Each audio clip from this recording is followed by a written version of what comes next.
Kesilapan yang selalu buyer akan buat adalah jangan sesekali mengaku yang korang ni tak tahu pasal motor. Ini sangat memberikan keuntungan kepada salesman.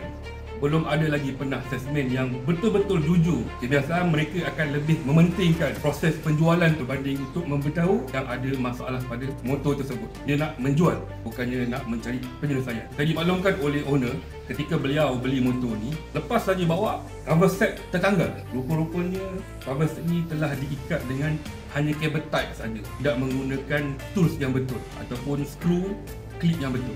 Jadi beliau telah mengeluarkan kos mengganti cover set yang baru. Duanya, beliau ada masalah dari segi performance engine yang drop sedikit. Jadi beliau telah menghantar motor ni untuk buat valve clearance. Banyak jugalah kos-kos yang telah dia buat. Dikatakan owner telah belanja hampir RM20,000 pada motor ni. Sedangkan motor ni, kalau kita tambah lagi RM20,000, kita berdapat motor yang lebih baik, tahun yang lebih baru. Tapi beliau akur dan beliau teruskan juga perjuangan memastikan motor tersebut selamat digunakan dan enjoy ketika waktu ride. Bila saya buat semakan condition motor ni, kita dapat kenal pasti bahawasanya motor ni masih ada lagi permasalahan, masih ada lagi defect. Nombor satu, ketika saya buat uji pandu, waktu saya buat cornering, saya membuat belokan, ia tidak